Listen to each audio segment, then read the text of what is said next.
You're listening to the Poo Podcast. My name is Dosta. Here we discuss all things poo. Please do subscribe and comment. And now I present to you Episode 1 from Season 1 on the Poo Podcast.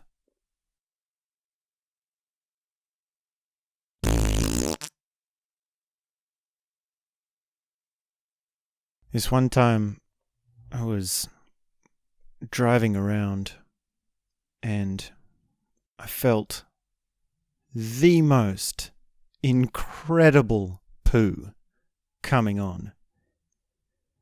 And it came on sudden. It came on quite dramatically.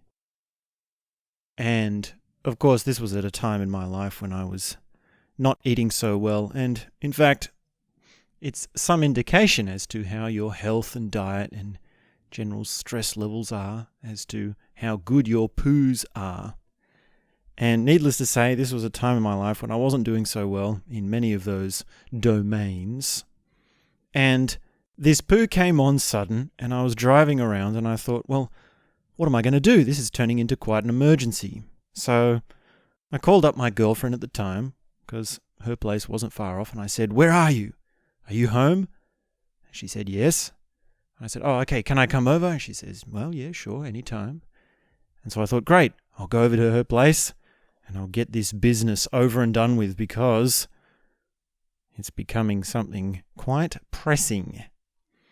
So I turned up at her house, knocked on the door, buzzed the alarm, and there was no answer. And I called her immediately, because by this point I'm bursting. And I go, "Where are you? Where are you? I need to go in." And she goes, "Oh, I'm on my way. I'm just a few minutes away. I thought I would be there before you got there." And by this time, it was too late. I was like, "Oh, I have to get out of here. I have to just let this one go." So I ran around the block and I found a bush, and luckily there weren't too many people around, but I did my business, and boy, what a relief it was. I mean, this thing was not waiting, and I was immediately reassured that I made the right decision, because this one was not going to wait even one more second. I was bursting, and I just poo all over the place.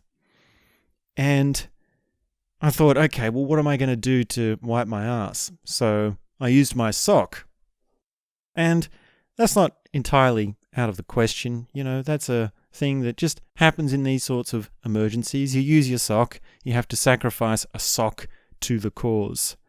So, crisis averted. I'm totally relieved. And I go back to my girlfriend's place just around the corner. And I turn up and I'm much more happy to see her. And I go, "Great, I'll come in." And she goes, "Oh, what was up with you?" And I said, "Oh, nothing. I was just wondering where you were, and I'm just a bit stressed from work." And we go in, and at this stage, well, she had a little doggy. So living in an apartment, she had to always, as always, when she got home, take little doggy out for a walk. And I thought, okay, well, I can sort of clean myself up properly while she takes little doggy for a walk. And I thought everything was sweet. I've gotten off scot-free, and I was quite pleased at myself for making the right decision in a stressful situation. She came back, and the first thing she says is, "What did you do?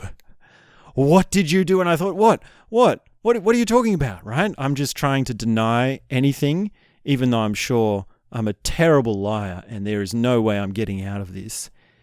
And she says, "I found something off the path while I was taking little doggy for a walk." And I thought, oh no, I have to fess up for it.